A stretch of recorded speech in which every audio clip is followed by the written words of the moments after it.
Mic check for the ASL interpreter. Testing 1, 2, 3, 4, 5, 6, 7, 8, 9, 10. Mic check. You're good? All right. Thank you.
Good morning. I'm here this morning with our Division of Emergency Management Director, Kevin Guthrie, our head of the Florida National Guard, Jim Eifert, Transportation Secretary Jared Perdue, and Gracia Check from FEMA. As of 8 a.m. this morning, Hurricane Ian is located roughly 200 miles south of Key West. It's moving north at 12 miles per hour and is anticipated to exit land in Cuba very soon. It is now a major hurricane, Category 3 hurricane with maximum sustained winds of 125 miles per hour. Overnight and into this morning, some of the modeling that has been done is now projecting a landfall south of Tampa Bay.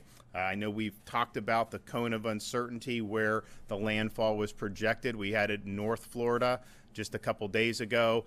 That's consistently been moved more east into the Florida Peninsula. Yesterday evening, there were a lot of solutions bringing it right into Tampa Bay.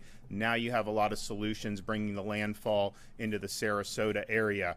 There's still uncertainty with where that exact landfall will be, but just understand the impacts are going to be far, far broader than just where the eye of the storm happens to make landfall. In some areas, there will be catastrophic flooding and life-threatening storm surge. And so if you're on Florida's Gulf Coast, from Naples all the way through the Tampa Bay area and some of the counties north of that, that could be something that happens. And it will certainly happen in some parts of Florida's Gulf Coast. Now, I know there's folks in Southwest Florida who remember Hurricane Charlie was projected to make a direct impact into Tampa Bay, and then it turned and went into Southwest Florida. I would just say the track may end up doing something similar, but this is a much different storm. Charlie was a lot smaller. It was powerful. It was a Category 4. Most of the damage from Charlie was from wind and wind destruction. What we have here is really historic storm surge and flooding potential. And so if you're looking at those places in Fort Myers, Charlotte County, Sarasota, the storm surge that you're going to see generated from this is going to far eclipse what we saw there. And so as you look to see what is going on with the local counties, there's evacuation orders that are in place on all these counties from Pasco and Pinellas down to the Fort Myers area. And our recommendation is to heed those evacuation orders. What those evacuation orders are doing is identifying people that live in areas that are vulnerable to major storm surge. And that storm surge can be life-threatening. There's certain things we can protect against in terms of the wind and the structures, and we've got great building codes. But when you have 5 to 10 feet of storm surge, that is not something that you want to be a part of. And Mother Nature is a very fearsome adversary. So please heed those warnings. You do not need to evacuate to another state. You don't need to go hundreds of miles away. There's shelters that are open in all of these counties at this point. The important part of if you're under an evacuation order is evacuate to higher ground that is going to be safe from the type of surge and flooding that we're fearing with this storm. Of course, there's certain Floridians that may live in mobile homes or manufactured housing that would be vulnerable. If you're under an order, of course, you want to be in a structure that is going to be able to withstand some of the hurricane winds. But by and large, we're looking at really, really major storm surge up and down the west coast of Florida. There are people that, of course, are evacuating on different roadways. There has been traffic, but there has not yet been the backups where FDOT and FHP have opened the emergency shoulder lanes. They will do that once sustained speeds are at 40 miles per hour or less. And so when that happens, they will make that call. People will be able to use those, but don't use it until then, because that obviously, carries some risk if people, don't know that that's something that is going on. You also can use things like Gas Buddy to find gas stations in the area that have fuel. And I would note, if you look at these updated tracks that we've been getting this morning, and I think you'll probably see that reflected in the 11 a.m. advisory from the National Hurricane Center, you have potential paths of the storm entering Florida's Gulf Coast, cutting across the state and exiting into the Atlantic Ocean. That means some of those counties that are more interior, you could absolutely see power outages. You could see inland flooding. You could see various types of tree and damage from wind. So just be prepared for that. We were here 48 hours ago, and most of the solutions had it going up the coast, the west coast of Florida. Well, now most of them have it ramming into the state of Florida and cutting across. And so just be prepared for that and understand that that's something that could be happening. Visit Florida has partnered with Expedia to launch an emergency accommodations page. Anyone who has been ordered to evacuate can use this page to find available accommodations in other areas of the state by visiting expedia.com/Florida. Again, expedia.com/Florida. We have about 2.5 million Floridians that are currently under some type of an evacuation order. Make sure you know your evacuation zones, so you can find that at floridadisaster.org/plan-prepare. floridadisaster.org/plan-prepare. And of course, if you are called upon to evacuate, make sure you take care of your pets. Don't leave your pets behind when you're evacuating. There's pet-friendly shelters. There's things that can be done to take care of pets. We want to make sure. So there is information about planning for your pet at floridadisaster.org/plan-prepare. We want to make sure that we're taking care of our friends.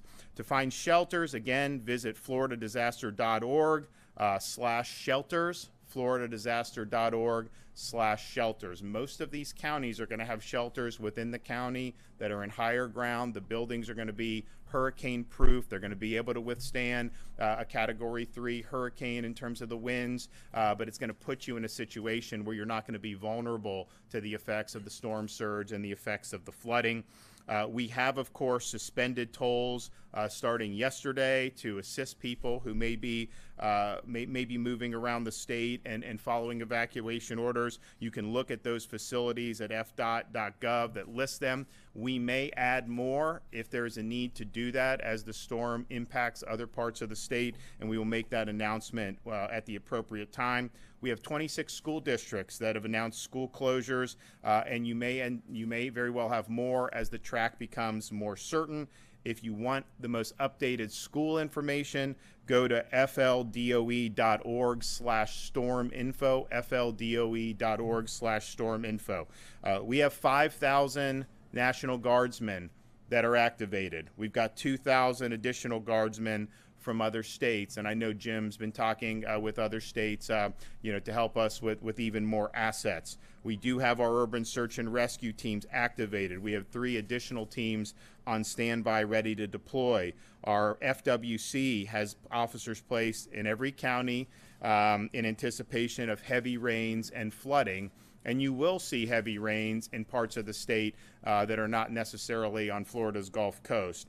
We also have high water vehicles and shallow draft boats that are ready for immediate deployment to the affected areas. We also have FWC's aviation section placed on standby, and it's ready. All appropriate aircraft are ready for deployment for search and rescue and post-storm damage assessments as needed. FHP has implemented their 12-hour shifts. They've mobilized additional state troopers to the Gulf Coast. And, of course, our partners in the U.S. Coast Guard are standing by and are able and willing to assist.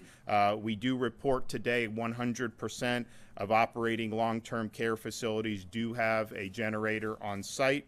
Of course, we have a state of emergency for all 67 counties. We are going to keep that in place. I think if you look at the tracks that have come out this morning, the chance that you have major impacts in Northwest Florida, of course, have declined. But we also understand there's going to be people that are going to be evacuating, and we want to give every county flexibility to help their fellow Floridians. We have issued the waivers of weights for commercial trucks. We want the fuel and the resources continuing to come into the state. We've spoken with our partners there. They're going to keep doing it until it's no longer safe to do so, because they understand how important it is. We do have emergency refills of maintenance prescriptions. Those are authorized for another 30 days. And we now have 28,000 across the state between our investor-owned utilities, our municipal utilities, and our rural electric co-ops. More than 28,000 linemen are staged for power restorations across the state of Florida. And we understand as the storm hits and passes, the need to be able to restore power as soon as possible for as many Floridians as possible. Make sure you're executing your plan. This is imminent. We appreciate everybody in our counties who've worked very hard to execute their plans. Kevin will talk a little bit more about from the DEM perspective, but we've had about 500 requests for assistance from our counties. The state has fulfilled 466. Some others are on the way, and some will be fulfilled. They just can't be fulfilled until the storm actually hits.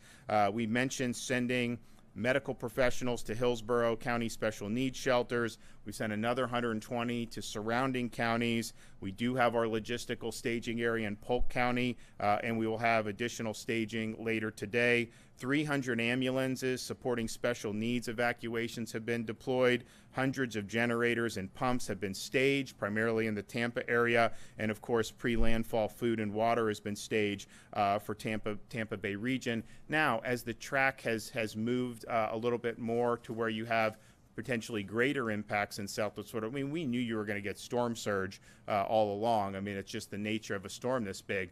However, Kevin is going to be mobilizing more resources to be able to assist those counties in the southwest portion of the state of Florida.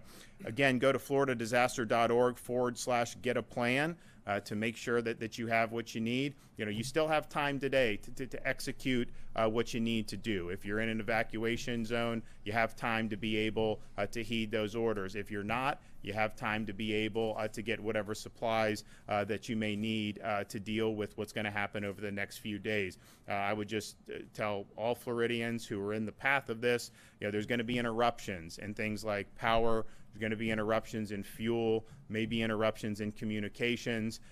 That is to be expected, so just plan for that. And of course, all these resources are mobilized to try to restore the services as quickly as possible once it's safe to do so. Safety is paramount. When you're talking about storm surge like this, when you're talking about historic flooding, that water is a very, very difficult adversary. You do not want to put yourself in harm's way unnecessarily. So if you're ordered to evacuate, that's a decision based off what we're seeing with this storm, what your local officials are seeing with the storm, and the potential impacts that could have on your part of the state of Florida. And doesn't mean you need to go all across God's creation to evacuate. Just get to the higher ground, get into a safe structure. We have shelters open in all those counties now at the county level, and we would encourage people to do that. Once the storm passes, you could be able to get back in your home. We'll be able to assess whatever damage may have occurred and be able to make the necessary improvements and rebuild. But we can't unring the bell if you stay and you end up getting washed away with a historic storm surge or get caught in really, really significant flooding. So Kevin Guthrie is going to say a few words, and then we're also going to have Jared Perdue from FDOT give an update on the traffic situation. Thank you, Governor, and good morning. I'm going to start with a bullet point that I actually don't have because it was just sent to me, but the National Hurricane Center is now predicting that landfall will be Venice in 35 hours at 125 miles an hour. So again, Venice in 35 hours at 125 miles an hour, making that a major Category 3 landfalling hurricane. We currently have more, as the Governor mentioned, we currently have more than 500 active mission requests from our local partners, and we are working diligently to ensure that all the needs are met. The Governor already mentioned that we are starting to move additional contract staff and additional resources into the Southwest Florida area. We do have the 5 urban search and rescue teams that are on standby, and we are moving those again around the state of Florida. I think it's very important to say that Tampa Bay region, you are not out of the woods yet. There is still going to be a storm surge event in the Tampa Bay region. We're waiting on that data to come in to see what those actual numbers are going to be, but you need to continue to heed the warnings that are in place for Pinellas, Tampa, Manatee, Hillsborough. Do not return yet if you have evacuated. Residents can expect power due to anticipated impacts from the storm statewide. We do have telephone companies on standby. We have the big three wireless companies here in our EOC with us. Floridians should be prepared and have a communications plan in place with their families on how they plan to communicate after the fact. During previous hurricanes, the cell towers did go down. We expect them to go down in this particular event. Residents should have alternate ways to communicate with friends, loved ones, and family. It's also important to remember when an evacuation order is issued, you may only need to evacuate tens of miles, as the governor has mentioned already, instead of hundreds of miles. Many people in the Southwest Florida area, your best bet is going to be evacuate across the state. Just go straight across the state to Broward, Miami-Dade, Palm Beach. Do not try to go north. That will certainly help the secretary from DOT to help manage that traffic. Do not go north. Go straight across over to Southeast Florida. Residents should take the time now to determine if they live in an evacuation zone. Again, that is available at floridadisaster.org/KNOW or /plan prepare, as the governor has already mentioned. I want to take a moment we've had some calls come into our call-in center. It is not the FEMA flood site. These are evacuation zones on floridadisaster.org. They are not one and the same. We had a lady call in this morning saying, well, it says I live in a zone X. That is a FEMA flood map. That is not a storm surge zone evacuation zone. So please know the difference between the two. Keep gas and battery tanks at least half full throughout the entire season, especially in this event. That'll cut down on lines at gas stations. If you live in an evacuation zone and you decide to shelter in place, make sure you have enough supplies to weather the storm. We may be without power 3, 5, 7 days or more, depending on the situation. You'll want to make sure that you have extra cash in case in case credit card services are unavailable after the storm.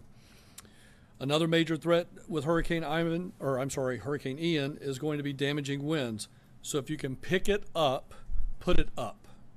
Again, if you can pick it up from your yard, put it up. Secure those loose items in your yard. Take the time to clear all that potential debris. Bring in furniture. Strong winds can pick those items up and crash them into your home or your neighbor's home. For more updates in your area, remember to follow your local county emergency management activity.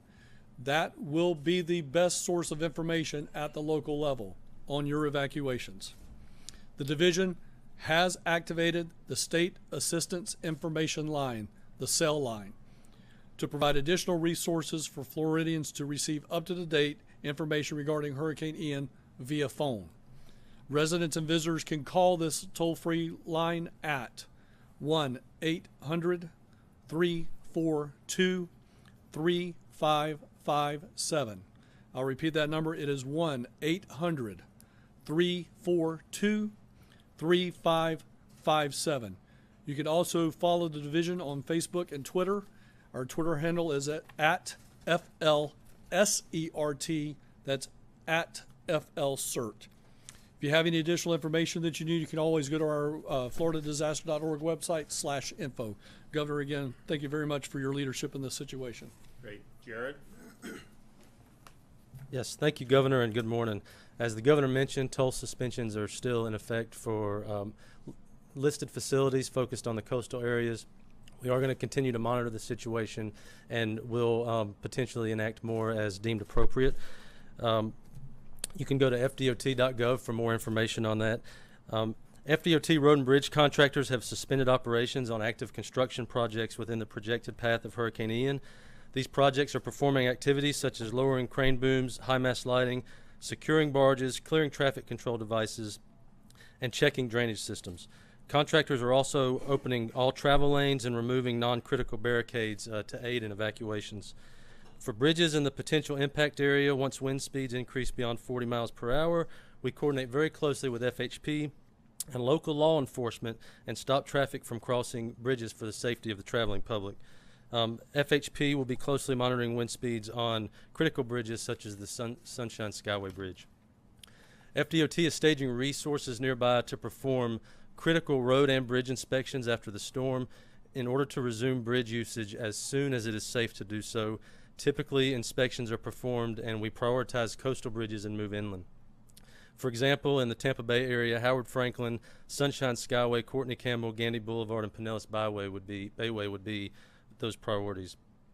Additional resources are being staged strategically in safe locations in close proximity to the projected path to allow for quick implementation following the passage of the storm. FDOT is activating specific emergency and pre-event contracts and also road clearance contracts to expedite roadway openings after the storm passes through. FDOT will also be closely coordinating with utility providers to coordinate post-storm debris operations in support of power restoration. We continue to coordinate very closely with FHP, Georgia DOT, Florida DEP, and the U.S. Coast Guard for other bridge and road closures and to facilitate evacuations and debris cleanup after the storm passes through. All of our seaports currently have adequate fuel supplies and are well positioned to quickly reinstate operations following the storm to keep fuel supplies moving. Seaports in the cone of influence have already begun suspending operations to prepare for impact and staging appropriate resources to safely restore operations after the storm. We're also very closely coordinating with our airports in the area of impact. For information on airport closures, please get with your local airports. As evacuations continue, FDOT has traffic management centers around the state that operate 24/7. We have teams monitoring traffic levels along critical corridors to ensure safe and efficient flow of traffic.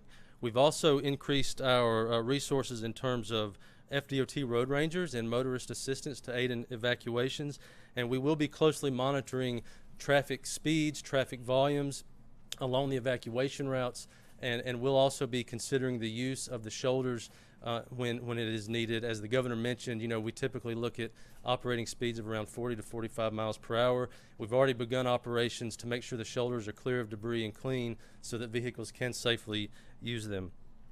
Florida's 511 travel information system is available for drivers to stay informed about roadway conditions during emergencies. These services includes traffic conditions, road and bridge closures, toll suspensions, and other specialized alerts. To use Florida's 511, visit the website at fl511.com or download the app on both Apple and Android devices. Again, Governor, thank you for your leadership. Okay. So so that's what the NHC is going to have that at the 11 advisory. That's what we're being advised. Okay, so and we had mentioned, because the models overnight that were coming in were all arriving at Solutions in Sarasota area. The National Hurricane Center's 11 a.m. advisory will confirm that with a landfall in the southern part of Sarasota County. Now again, this thing is just getting over Cuba. I mean, there could be more wobbles, and so the idea that the eye is no longer projected to hit Tampa Bay directly does not mean that you will not have major impacts in Tampa Bay. Does not mean that you can't see a wobble going a different direction. I will say, just having watched these runs over the past 96 hours or so, you are seeing the models really push more east.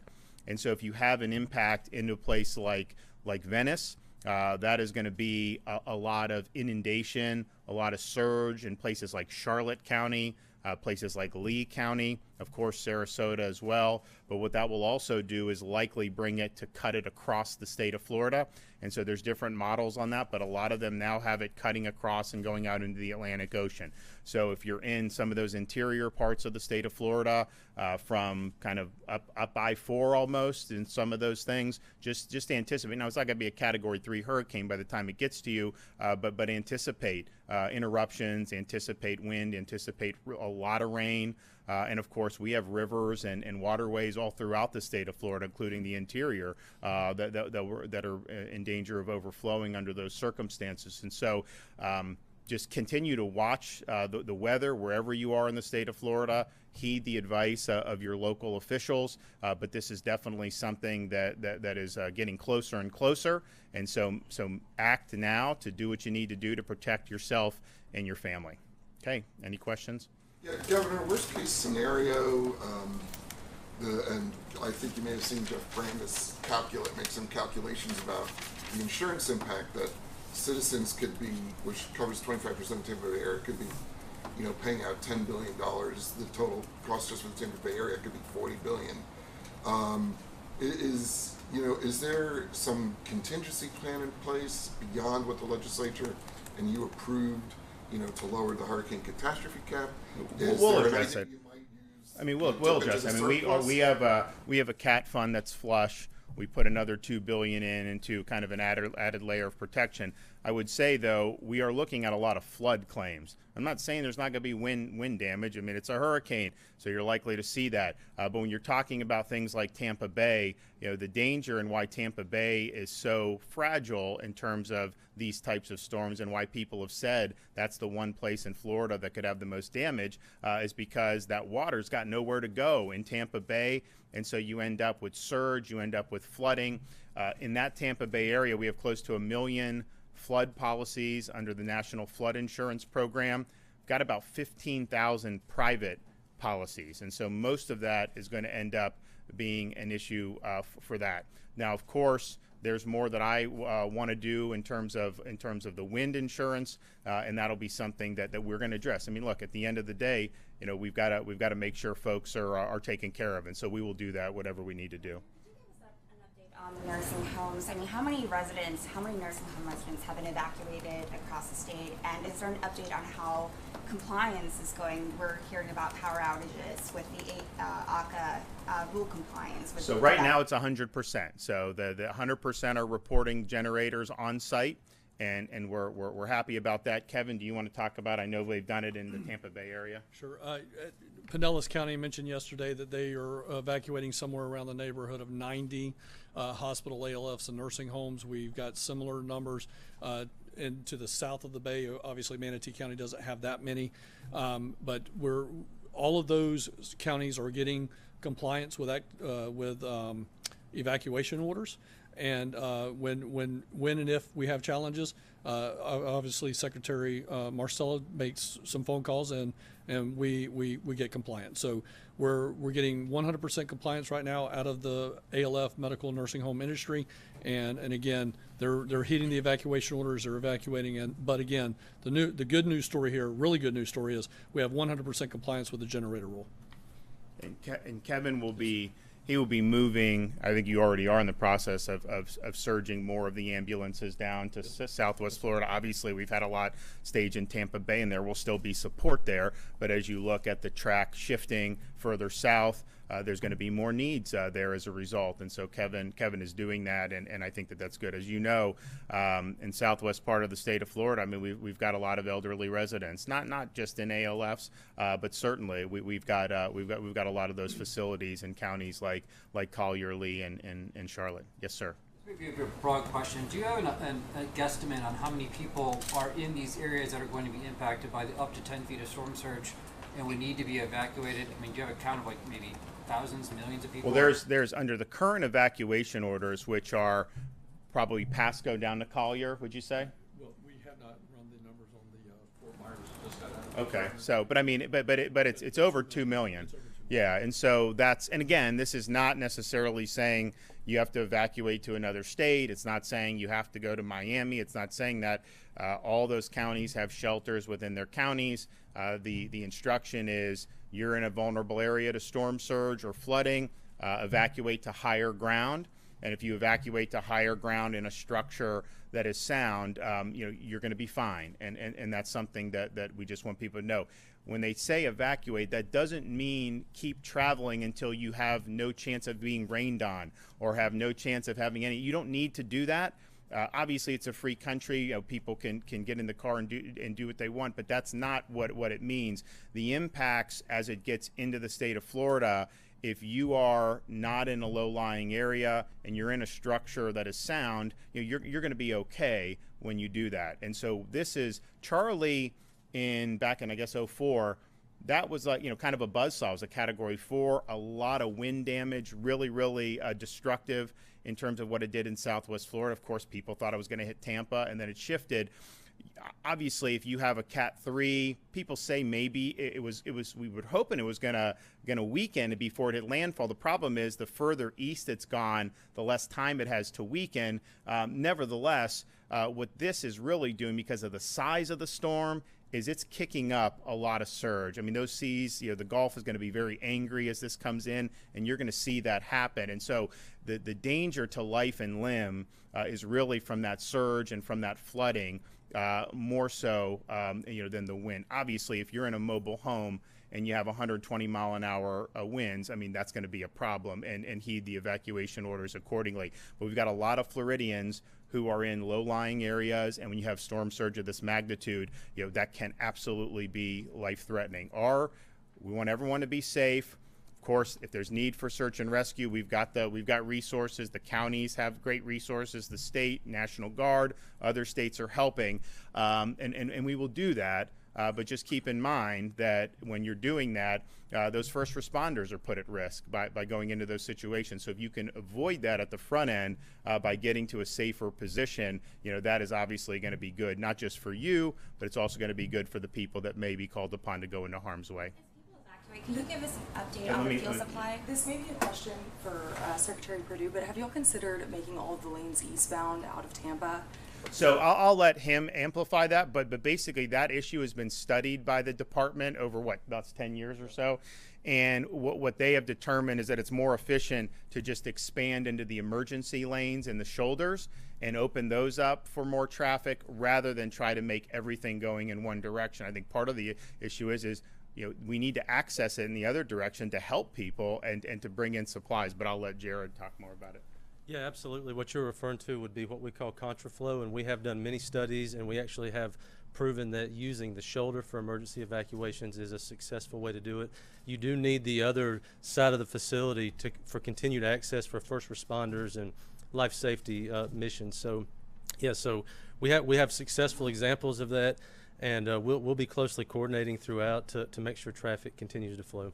And he's going to look. I mean, they will open those lanes once you have less than 40 miles per hour sustained traffic flow. And the places where that would happen would, of course, be I-75 north out of the Tampa Bay area or in Sarasota, but also I-75 going across Alligator Alley, and then, of course, I-4. Someone was showing some stuff about there's some traffic on I-4 last night, and so they're watching that. It has increased. Although I think most Floridians who are familiar with Central Florida know you could be between Tampa and Orlando on I-4 and run into traffic really at any hour of the day. But they are sensitive to that. They will open that up to be able to increase the flow. And basically, as soon as that under 40 happens, then they will do it. But by and large, we've seen an increase on the roads, but you still have flow, and that's monitored on a minute-by-minute basis. Are there areas where there are shortages? Is everything in terms of like fuel supply? Fuel supply, Kevin, you want to address that? I know technically the ports fall under Secretary Perdue, but we did talk to the Ports Council Executive Director, and everything is topped off. Now, at 8 o'clock this morning, West Coast ports were closed by the U.S. Coast Guard, but the port is not closed. It's closed to sea traffic. It is not closed to the fuel racks. So we can still keep getting fuel from those tanks and get that back out into the market. And we're still doing that. That's happening right now at every port on the West Coast, but we are officially closed. But before they closed, they topped everything completely off. And just, as people, of course, the fuel, keep that flowing, get the power back on. I mean, people are going to want to go back to their homes. I mean, there's a lot of people that have been evacuated in, say, Pinellas County. There's more evacuations all the way down the Gulf Coast. When the bridges reach a certain sustained wind, 40 miles an hour they will, FDOT will alert local law enforcement, and they will stop access to the bridge because it's not safe as you get above that. Once the storm passes, the bridges will be open, but they will be evaluated for integrity and safety, because you don't want, if there's something that happened, to put people over bridges that aren't safe. So if you're thinking about someplace like the Tampa Bay area, you have Courtney Campbell, you have Howard Franklin, Gandy, you have Sunshine Skyway. Those are going to be inspected. Jared has people ready to go. The Army Corps has people ready to go. We understand that's a priority, but we also want to make sure that it's safe. The extent that the storm goes more in the Venice area, you're looking at different bridges in and out of Charlotte and Lee County. So you will have, at some point, those will be suspended in terms of people being able to use those. And then once the storm passes, they are going to be evaluated for structural integrity as well. So really from Southwest Florida up into the Tampa Bay area, we've got a lot of bridges getting in and out of these communities, and they're all going to be evaluated, and we want to make sure that they are, if they're safe and still sound, which we anticipate they will be. But this is a significant storm. Some of them that may be a little lower. There'll be water pushing up. So there's just a lot of factors. But that will happen. So just plan on when the storm passes. There may be a short period of time where that is being evaluated, and that's just being done for people's safety. Yep.